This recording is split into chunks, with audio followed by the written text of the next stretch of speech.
Hello बच्चों, कैसे हो? आज हम आपको पढ़ाएंगे क्लास 9th का चैप्टर मोशन या गति। तो इस चैप्टर को पढ़ने से पहले एक गेम खेलते हैं। तो गेम है चिड़िया उड़, तोता उड़, कार उड़। अरे क्या कार उड़ती है? नहीं उड़ती है, लेकिन चिड़िया तो उड़ती है और तोता भी उड़ता है। तो चिड़िया के उड़ने का पता आपको कैसे चला कि चिड़िया की जो पोजीशन थी एक समय पे वो चेंज हो गई, दूसरी जगह चलेगी चिड़िया। ऐसे ही कार के चलने का आपको कैसे पता चला कि कार की जो पोजीशन थी वो एक जगह से दूसरी जगह चली गई। तो मोशन क्या होता है? मोशन होता है आपका जब आप अपनी पोजीशन को चेंज करते हो टाइम के साथ, विद रिस्पेक्ट टू टाइम।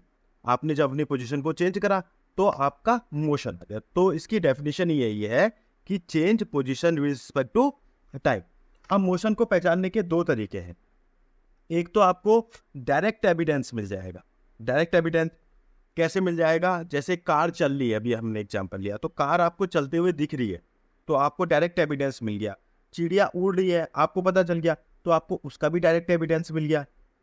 ठीक है, लेकिन कहीं कहीं पर मोशन का इनडायरेक्ट एविडेंस भी हमको मिलता है। जैसे हमारी एयर चलती है, लेकिन एयर तो हमको दिखती नहीं है, लेकिन जो वो धूल पत्ते अपने साथ उड़ा के ले जाती है तो उससे आपको पता चलता है कि कुछ ऐसी चीज है जो इनको उड़ा के ले जा रही है, मतलब इनकी पोजीशन को टाइम के साथ चेंज कर रही है। तो ये इनडायरेक्ट एविडेंस है। और जैसे हमारा डे और नाइट होता है अर्थ के मोशन की वजह से, तो उससे वो डे और नाइट होने की वजह से हमको ये पता चलता है कि अर्थ मोशन कर रही है। ठीक है, अर्थ के पोजीशन बदलने का पता हमको डे और नाइट की वजह से चलता है। तीसरा इसमें सबसे इंपॉर्टेंट कॉन्सेप्ट है कि मोशन आपका रिलेटिव होता है। रिलेटिव मतलब एक दूसरे के रिस्पेक्ट में होता है। जैसे फॉर एग्जांपल, मैं इस ट्रेन में बैठा हुआ हूँ, ये मेरी पोजीशन है। ये मेरे सामने एक और बंदे बैठे हुए हैं, ये उनकी पोजीशन। हम दोनों मिलके अखबार पढ़ रहे हैं, ठीक है। और एक ग्राउंड पे भी एक आदमी बैठा हुआ है जो वो भी न्यूज़पेपर पढ़ रहा है साथ ही में। और ट्रेन स्टेशन पर रुकी हुई है, चाय चाय चाय हो रही है कि आप चाय ले लो, चाय ले लो, चाय ले लो। तो ठीक है, लेकिन थोड़ी देर बाद जब ट्रेन चलने लगी तो क्या हुआ, उस आदमी को हम चलते हुए दिखाई देंगे। उसको ऐसा लगेगा हम चल रहे हैं, लेकिन हम तो एक दूसरे के रिस्पेक्ट में बैठे हुए हैं, हम तो चल ही नहीं रहे। तो हमारी पोजीशन चेंज हो रही है ग्राउंड के रिस्पेक्ट में, इसलिए उसको हम मोशन में दिखाई दे रहे हैं। उसकी पोजीशन ग्राउंड के रिस्पेक्ट में चेंज नहीं हो रही है, लेकिन हमारी ट्रेन की जो पोजीशन है वो ग्राउंड के रिस्पेक्ट में चेंज हो रही है, इसलिए वो भी हमें पीछे को जाता हुआ दिखाई देगा। तो मोशन क्या होता है? एक दूसरे के रिलेटिव होता है। अगर अगर कोई चीज रुकी भी हुई है लेकिन एक दूसरे के रिस्पेक्ट में चल रही है तो हमको उसका मोशन वैसा ही दिखाई देगा।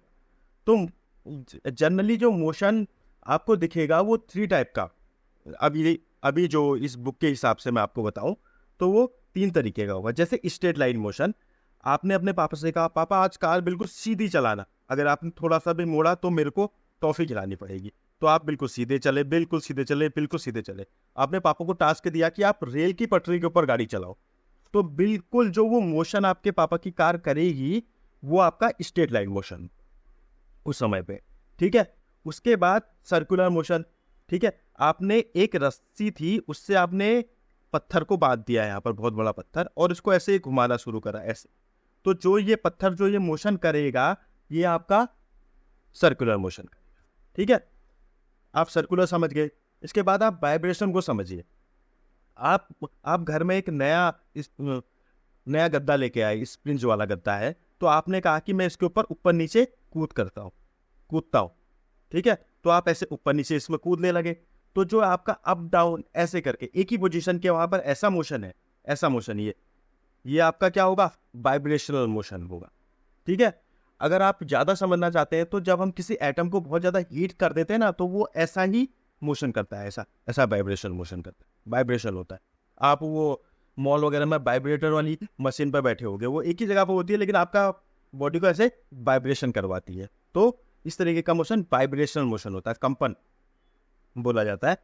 तो इसके बाद मैं आपको स्ट्रेट लाइन मोशन के बारे में अब हम बात करेंगे।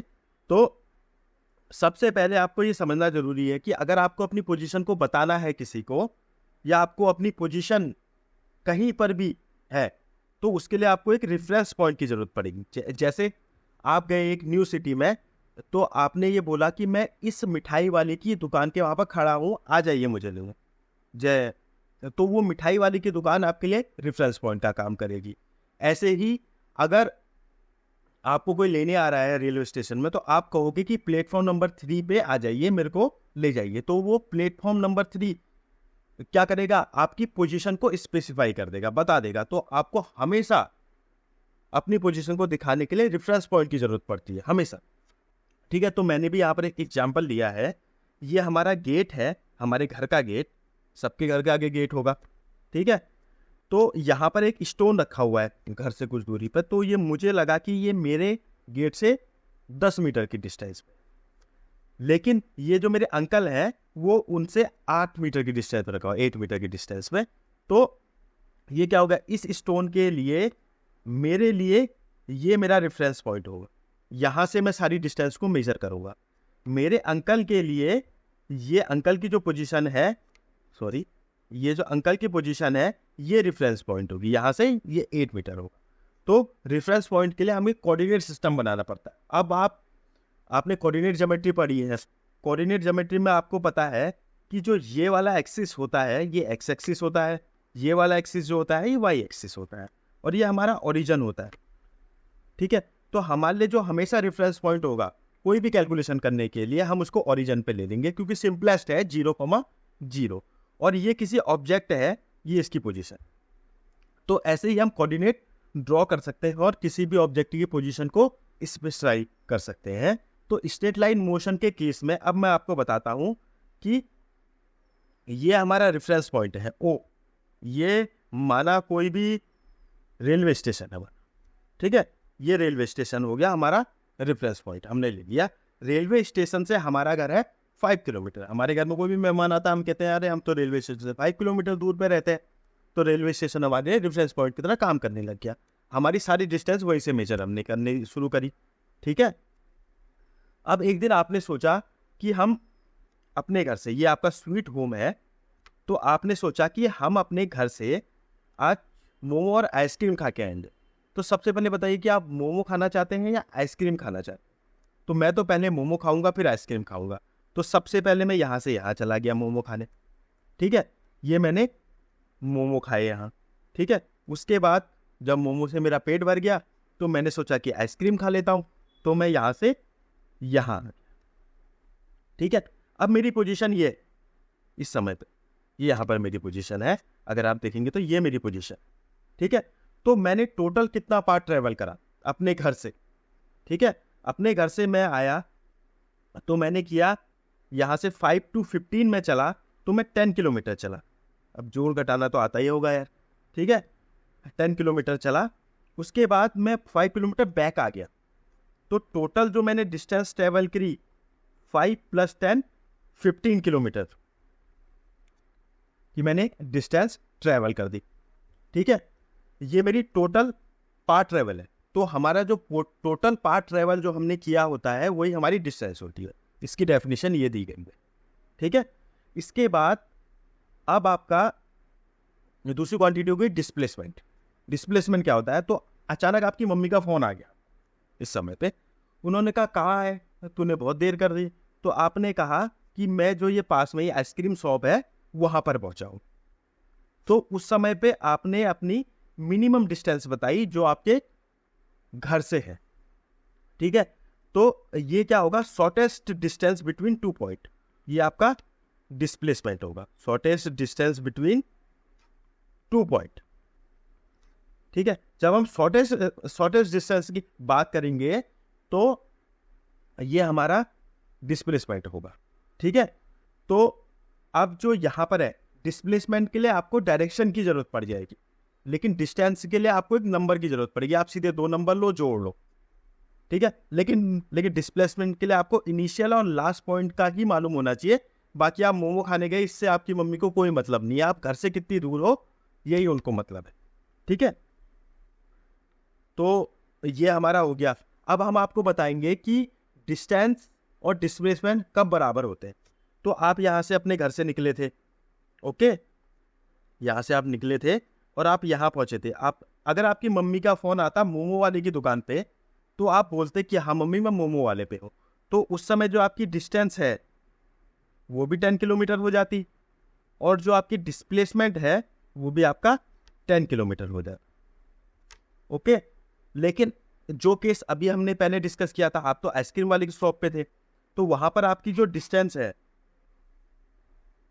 वो आपकी 15 किलोमीटर हो गई, ठीक है, और जो आपका डिस्प्लेसमेंट है वो आपका 5 किलोमीटर हो गया, मतलब शॉर्टेस्ट डिस्टेंस बिटवीन 2.5 किलोमीटर, ठीक है। ये एक केस है, ये एक केस है। और इसके बाद आप अपने घर वापस आ गए, तो आपकी उस समय पे डिस्टेंस कितनी हो गई? 10 10 20, गए 10 किलोमीटर, आए 10 किलोमीटर 20, लेकिन डिस्प्लेसमेंट कितना हो गया? 0। आपकी इनिशियल और लास्ट पॉइंट के बीच की डिस्टेंस क्या हो गई? 0, ठीक है। उसके बाद आपके एक दोस्त का फोन आया, उसने कहा कि हाँ मेरे को रेलवे स्टेशन पे लेने आ जा, तो आप यहाँ को चले गए, ठीक है। तो उस समय पे जो आपकी डिस्टेंस हो गई, ठीक है, वो यहाँ से 20 + 25 हो गई, और जो आपका डिस्प्लेसमेंट हो गया ये नेगेटिव हो गया, आप पीछे को चले गए, तो ये -5 किलोमीटर हो गया, ठीक है बच्चों। इसके बाद हम डिस्टेंस और डिस्प्लेसमेंट की बहुत सारी क्वालिटी के बारे में जानेंगे कि डिस्टेंस ऑलवेज पॉजिटिव, देखो हर जगह पॉजिटिव है, और डिस्प्लेसमेंट नेगेटिव हो सकता है, 0 हो सकता है, ठीक है। और एक डेफिनेशन हो गई, एक डिस्टेंस आपकी स्केलर क्वांटिटी होती है, ओनली मैग्नीट्यूड चाहिए होता है जिसको, और जो आपकी डिस्प्लेसमेंट होती है वो आपकी वेक्टर क्वांटिटी होती है, इसको मैग्नीट्यूड और डायरेक्शन भी चाहिए होता है। कैसे, आप मुझसे पूछ सकते हो कि कैसे, तो मैं आपको बताऊंगा कैसे। देखिए, एक आपका चलने का तरीका है, आप एक पार्क में गए, आप पहले ऐसे चले, फिर आप ऐसे चले, मैंने ये पॉइंट स्पेसिफाई कर दिए ABC, तो मैंने कहा कि आप A से B में गए, B से भी C में गए, तो टोटल आपकी डिस्टेंस हो गई AB + BC, ठीक है। लेकिन आपकी जो डिस्प्लेसमेंट होगा वो मिनिमम डिस्टेंस होगी, वो आपको ऐसे ही चलना पड़ेगा, ठीक है। यहाँ से ये आपकी मिनिमम डिस्टेंस बिटवीन 2 पॉइंट हो गई है, ठीक है। तो अगर आप ऐसे ही चलोगे तो तभी आपको डिस्प्लेसमेंट मिलेगा, अदरवाइज नहीं मिलेगा। तो डिस्प्लेसमेंट डायरेक्शन पर डिपेंड करता है कि आप कहाँ से कहाँ जा रहे हो, इसके ऊपर डिपेंड करता है। तो डिस्प्लेसमेंट एक वेक्टर क्वांटिटी होती है, इसको मैग्नीट्यूड भी चाहिए होता है और डायरेक्शन भी चाहिए होती है, ठीक है। इसके बाद आगे बढ़ते हैं बच्चों। तो अब देखिए यूनिफॉर्म और नॉन यूनिफॉर्म मोशन के बारे में। अब एक बच्चे को अपने पापा का एक ड्राइविंग स्किल को चेक करना था, तो उसने कहा कि पापा आप कार चलाइए बिल्कुल सीधी रोड पे, और बिल्कुल कार की जो स्पीड होगी उसको आप चेंज नहीं करोगे, मतलब कार बिल्कुल एक जैसी चलेगी उस दुकान तक, ठीक है। तो अगर पापा जीते तो आपको चॉकलेट खिलानी पड़ेगी, और अगर आप जीते तो आपके पापा को चॉकलेट खिलानी पड़ेगी, ठीक हो गया। तो इसके बाद क्या हुआ कि पापा पूरा चला के ले गए, और सेम बिल्कुल equal time equal distance, equal time equal distance. तो ऐसे मोशन को हमने बोला यूनिफॉर्म मोशन। मतलब यूनिफॉर्म मोशन क्या होगा कि आपका equal distance in equal time, ठीक है, equal distance in equal time हो जाए, equal distance in equal time. इसके बाद क्या होगा कि आप पापा को हराते हैं, ठीक है। तो पापा को हराने के लिए हमने क्या किया कि रास्ते में एक कोई बाइक वाला आ गया, तो आपके पापा ने ब्रेक अप्लाई कर लिया। तो ब्रेक अप्लाई करने से क्या हुआ कि जो इक्वल टाइम में इक्वल डिस्टेंस चल रहे थे अब वो नहीं रहा, तो वो बन गया आपका नॉन यूनिफॉर्म मोशन, ठीक है। ये आपका यूनिफॉर्म मोशन हो गया। नॉन यूनिफॉर्म मोशन क्या हो गया? Unequal distance in equal time, मतलब आप चल गए अनइक्वल डिस्टेंस इक्वल टाइम, ठीक है। तो ये आपका नॉन यूनिफॉर्म मोशन हो गया। अगर आप इक्वल टाइम पे इक्वल डिस्टेंस चल रहे हो तो आपका यूनिफॉर्म हो गया। अगर आप अनइक्वल डिस्टेंस चल रहे हो इक्वल टाइम पे तो आपका ये नॉन यूनिफॉर्म मोशन, ठीक है। यूनिफॉर्म नॉन यूनिफॉर्म समझ गए, ठीक है। आप यूनिफॉर्म और नॉन यूनिफॉर्म से आपकी कॉन्सेप्ट आता है स्पीड का। मतलब कौन चीज़ ऐसा दिखाएगी। तो अगर आपका डिस्टेंस अपॉन टाइम हम ले लें तो ये जो आपका डिस्टेंस अपॉन टाइम का जो रिलेशन है ये आपकी स्पीड बन जाएगी। ठीक है, स्पीड को मैं इस तरीके के वी से लिख लेता हूँ कि ताकि आगे जाके कंफ्यूजन ना हो। तो v equal to S by T हो गया। ठीक है, लेकिन नॉन यूनिफॉर्म के केस में हमको एवरेज स्पीड लेनी पड़ती है। एवरेज स्पीड क्या होगी? Total distance travel upon total time. ठीक है, ये आपकी एवरेज स्पीड होगी। तो इसको यूनिफॉर्म मोशन के केस में लेते हैं और इसको नॉन यूनिफॉर्म मोशन के केस में लेते हैं एवरेज। बुमराह ने एक बॉल डाली, बॉल डाल के उसकी जो स्पीड थी आपके टीवी पे आ जाती है 143 किलोमीटर पर आवर।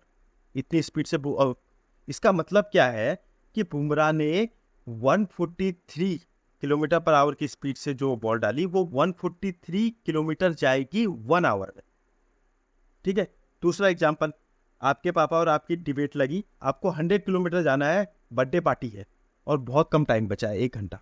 आपके पापा ने कहा हाँ बेटा अगर हम 100 किलोमीटर पर आवर की स्पीड से चलेंगे तो हम पहुंच जाएंगे। तो इसका मतलब क्या है कि आपके पापा जाएंगे 100 किलोमीटर 1 घंटे में।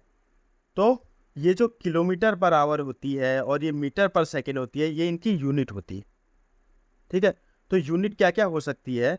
यूनिट आपकी हो सकती है मीटर पर second, kilometre per hour, centimetre पर सेकेंड। तो आप डिस्टेंस को जिसमें नापोगे वो ऊपर आ जाएगा और टाइम को जिसमें नापोगे वो नीचे आ जाएगा, और उन दोनों का जो रिलेशन है वो आपका स्पीड की यूनिट बन जाएगी। ठीक है, इसके बाद हम अगली चीज पढ़ते हैं वेलोसिटी। ठीक है, तो अब वेलोसिटी क्या होती है? जब हम डिस्प्लेसमेंट का रिलेशन बनाते हैं टाइम के साथ। ठीक है, तो डिस्प्लेसमेंट बाय टाइम आपका वेलोसिटी हो जाएगा। तो अगर आपका यूनिफॉर्म मोशन है तो आपका सिंपल रिलेशन होगा डिस्प्लेसमेंट अपॉन टाइम। लेकिन एवरेज वेलोसिटी आप कैसे निकालोगे? एवरेज वेलोसिटी आप निकालोगे कि आप बोलोगे कि इनिशियल जो वेलोसिटी थी, अब हम इसको u से रिप्रेजेंट करेंगे, और जो ये फाइनल वेलोसिटी थी इसको हम v से रिप्रेजेंट करेंगे। तो u प्लस वी बाई 2 ये आपकी एवरेज वेलोसिटी बन जाएगी। ठीक है, वेलोसिटी की भी सेम यूनिट मीटर पर सेकेंड या मीटर पर सेकेंड, किलोमीटर पर आवर या सेंटीमीटर पर सेकेंड, कुछ भी ले लो। ठीक है, उससे कोई प्रॉब्लम नहीं है। अब देखो वेलोसिटी कर रही है डिपेंड डिस्प्लेसमेंट पे। तो जैसे डिस्टेंस और डिस्प्लेसमेंट के बीच हमने डिफरेंस किया था, वैसे ही वेलोसिटी और स्पीड के बीच हम करते हैं। तो स्पीड एक स्केलर क्वांटिटी होती है, वेलोसिटी एक वेक्टर क्वांटिटी होती है। स्पीड आपकी ऑलवेज पॉजिटिव होती है, लेकिन आपकी वेलोसिटी पॉजिटिव, नेगेटिव, जीरो हो सकती है। ठीक है, अब हम आगे पढ़ेंगे rate of change of velocity. ठीक है, वेलोसिटी का चेंज होना। तो अभी मैंने आपको यूनिफॉर्म और नॉन यूनिफॉर्म मोशन बताया था, तो बताओ यूनिफॉर्म मोशन क्या है? Equal distance in equal time. ठीक है, unequal distance in unequal time, ये यूनिफॉर्म और नॉन यूनिफॉर्म मोशन हो गया। तो जब आपका यूनिफॉर्म मोशन होगा तो आपकी वेलोसिटी कांस्टेंट रहती है। अब कैसे? क्योंकि आप इतने टाइम में इतना आपका डिस्प्लेसमेंट था। ठीक है, और 1 सेकेंड में 10 मीटर, अगले 1 सेकेंड में फिर 10 मीटर, मतलब आपने इक्वल डिस्प्लेसमेंट किया इक्वल टाइम। ठीक है, तो आपकी वेलोसिटी क्या हो गई? बिल्कुल कांस्टेंट हो गई, सेम हो गई हर जगह पे, एक ही जैसी बिल्कुल। ठीक है, लेकिन नॉन यूनिफॉर्म के केस में क्या होता है? इक्वल डिस्टेंस चलते हो इक्वल टाइम पे। ठीक है, तो उस समय पे कोई एक ऐसी क्वांटिटी चाहिए जो वेलोसिटी का चेंज हमको बताए कि इतने टाइम पे आपका वेलोसिटी कितनी चेंज हुई, दूसरे टाइम पे आपकी वेलोसिटी कितनी चेंज हुई। तो एक क्वांटिटी चाहिए, वही क्वांटिटी हमारी एक्सेलेरेशन है। तो हम इसमें देखेंगे एक्सेलेरेशन कैसे डिफाइन होगा? Change in velocity upon time taken, कि आपकी वेलोसिटी कितनी चेंज हो रही है और उस चेंज में कितना टाइम लग रहा है। ठीक है, अगर आपकी इनिशियली वेलोसिटी, ठीक है, u थी और फाइनल वेलोसिटी v थी, तो वेलोसिटी चेंज हो गया v minus you upon total time taken t minus 0 भी कर सकते हो, 0 से स्टार्ट कर देंगे टाइम को। ठीक है ना अपना, इसीलिए नीचे मैंने टी लिखा है। ठीक है, अब आया तो कॉन्सेप्ट यूनिफॉर्म और नॉन यूनिफॉर्म मोशन से ही। तो जो आपका यूनिफॉर्म मोशन में होता है वो आपका एक्सेलेरेशन 0 होता है। क्यों? क्योंकि आपने इक्वल, आपकी वेलोसिटी हर जगह पे सेम थी। यहाँ से यहाँ गए इतनी वेलोसिटी थी, ठीक है, यहाँ से आगे वेलोसिटी 10 ही थी, यहाँ से आगे वेलोसिटी 10 ही थी। ठीक है, तो डिफरेंस कितना हो गया? v minus you 0। तो आपका यूनिफॉर्म मोशन के केस में जो आपका एक्सेलरेशन होता है या त्वरण होता है वो 0 हो जाता है, और जो आपका नॉन यूनिफॉर्म का केस होता है उसमें आपका त्वरण नॉन जीरो होता है या एक्सेलरेशन आपका नॉन जीरो हो जाता है। ठीक है, अब एक्सेलरेशन भी वेलोसिटी पर डिपेंड कर रहा है, और वेलोसिटी थी वेक्टर क्वांटिटी, तो जैसी वेलोसिटी वैसा ही एक्सेलरेशन। ठीक है, acceleration can be 0, positive, negative, और acceleration is a vector quantity. ठीक है, तो अब एक्सेलरेशन और वेलोसिटी के बीच का रिलेशन बहुत इंपॉर्टेंट है, आपको यहाँ पर समझना पड़ेगा। आप एक कार चला रहे हो, वापस पापा को टास्क देना है, तो एक कार चला रहे, ठीक है, आप कार को धीरे धीरे उसकी स्पीड बढ़ती जा रही है, स्पीड बढ़ती जा रही है, स्पीड बढ़ती जा रही है। तो स्पीड बढ़ने से क्या हुआ, आपको पता चलेगा कि एक्सेलरेशन और वेलोसिटी दोनों एक ही डायरेक्शन में, मतलब गाड़ी आगे को जा रही है और साथ ही साथ वेलोसिटी भी बढ़ रही है। तो आपका एक्सेलरेशन और वेलोसिटी दोनों ही सेम डायरेक्शन में होगा। कैसे? आपकी गाड़ी आगे को जा रही है और आपका एक्सेलरेशन भी बढ़ रहा है, तो दोनों सेम डायरेक्शन में हो। ठीक है, तो इसको बोलेंगे पॉजिटिव एक्सेलरेशन। ठीक है, तो दूसरे केस में क्या हुआ कि अचानक कोई चीज़ सामने से आ गई, तो आपने ब्रेक मारा, ब्रेक मारने के बाद क्या हुआ, गाड़ी तो थोड़ा देर आगे की तरफ को जाती है और फिर जाके रुक जाती है। तो गाड़ी तो आगे की तरफ को गई, लेकिन हमने एक्सेलरेशन रोक दिया, मतलब ब्रेक मार दिया, तो वेलोसिटी तो अभी भी आगे को है, लेकिन एक्सेलरेशन क्या हो गया, पीछे की तरफ को हो गया। तो ऐसे को बोला जाएगा नेगेटिव एक्सेलरेशन वाला मोशन। तो आपको समझ में आया कि कहाँ पर एक्सेलरेशन पॉजिटिव और एक्सेलरेशन नेगेटिव होता है। ठीक है, एक्सेलरेशन करने का मतलब किसी की वेलोसिटी को बढ़ा देना, ठीक है, और डी एक्सेलरेट करने का मतलब नेगेटिव एक्सेलरेशन, मतलब एक्सेलरेशन को कम कर देना, मतलब उसकी वजह से स्पीड अपने आप कम हो जाएगी। ओके।